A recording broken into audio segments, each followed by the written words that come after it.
Alright, here is the Superboy issue I mentioned when I reviewed that other Superboy one. This is Superboy issue 6, where he fights Parasect again for the first time. It is also a tie-in to the Worlds Collude crossover, which I will explain, and I will try not to be racist. The best thing about this issue is that it opens with the fallout from my first Superman comic ever, Adventurings of Superman 513. This well and truly tickles me.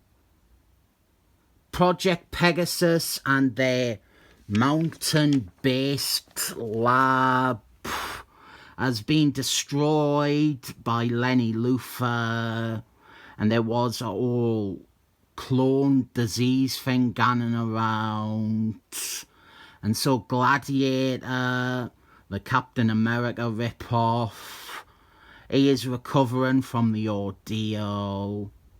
He was, if I remember, he was instrumental in developing the cure. I think his blood helped them out. You could see this little scene here as somewhat of a torch passing. Superman is relinquishing Project Pegasus to Superboy series. Something that I have specifically talked about recently, so I won't reiterate it all here. Instead, let's try and talk about Worlds Collude. This issue is part of Worlds Collude, and even though it says it is part 3 of the crossover, this issue has very little bearing on any wider story. It is just an issue of Superboy. And here the bad guy, Parasect, he absorbs the life energy of a cat, which I didn't like seeing in comics. But the script, weirdly, thinks that it is a dog, even though it is obviously a cat, and it even meows here. This is just a regular Superboy issue until the last page. Worlds Collude was a crossover between the Superman books and the Blackstone books. DC had an imprint called Blackstone. It was black comics by black people for black people. I'm not being derogatory, that's what it was. And I think there is definitely a place for that. But where it failed was, well, it was consumed by DC and then made inactive for 20 years. That doesn't help anything establish itself. But I think where it failed was, I didn't think there were enough black people at the time who were drawn to comic book shops. You needed Blackstone comics on newsstands. You needed them in convenience stores. You needed them more accessible to the target demographic. And I say the target demographic because I think the intention was always to aim for black audiences first. Give black children something to look up to, etc. And then hope that any white or other audiences would also invest. I am not really the person to talk about a lot of the topics that spring to mind when I think of Blackstone. All I can really say is whether or not as a very white man, I was interested in them, which is no, I was not. None of the characters really appeal to me.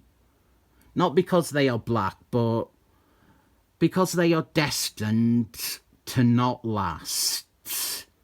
I feel asking a reader to invest in characters at any new imprint is a fool's errand, because so many of these imprints end up like Blackstone, demolished by big corporations. Malibu, the same thing happened with them, and I feel the exact same about Malibu, except with less positivity towards the intention of the people involved. Blackstone, at the very least, had a specific goal and idea in mind. They had a clear objective. It was catering more specifically to an audience that has only had table scraps at Marvel and DC before. If I got a Blackstone comic, it would feel like I was getting it mainly for a cause, rather than because I want to read it. I am getting it to support black creators, or the idea of a black comic book company. And it sounds really belittling the way I have been describing it as black comics and black characters, but yeah, it was very black. There was no real colour palette involved with them. The heroes were all black, the main characters were all black, the writers and artists, all black. It was a well-intentioned, but not quite accomplished endeavour. I think there's something that is slightly debasing about reducing ethnicity to a gimmick like that. Like saying the comics are notable because of the race of the creators. I have talked about this sort of thing before. It's a bit like you're saying the base idea of these people working on a comic book is a novelty. We have a great fight going on with Superboy and Parasect, but I am talking about Blackstone and now what Worlds Collude was, which was the Superman characters crossing over with the Blackstone characters. The Blackstone characters include a black Superman ripoff, a black Iron Man ripoff, and a black Lightning ripoff. I'm not being disparaging again. You will find that most of these comic book publishers outside of Marvel and DC have a lot of rip-offs of the big two. They call them pastiches. Even IMAG Comics is awash with blatant rip-offs. Worlds Collude was a lousy crossover because I'm not sure what the point of it was. I would like to think it was to bring more attention to the imprint, get more eyes on Blackstone. But I didn't think the way to do that is to have a black Superman rip-off character side by side with Superman. And Blackstone basically ended up dead in the water for 2 decades. DC just sat on it and did very little with the characters. Black Superman ripoff was in an episode of a Justice League cartoon. Black Lightning ripoff had a quickly cancelled New 52 series. But Blackstone embarrassingly became stifled by white men. It's impossible to not sound overly dramatised or race baity here. So let's also call them the White Devil. And speaking of Whitey, this is a fun issue of Superboy.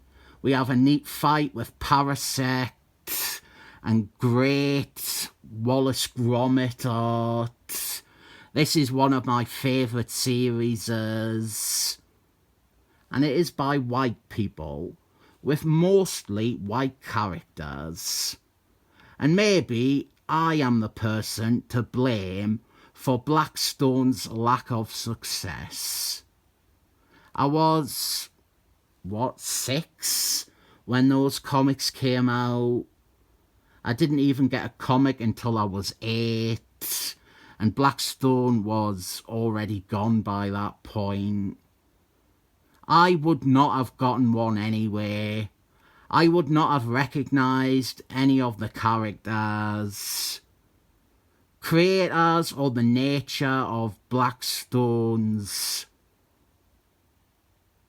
manifesto were not relevant to a child.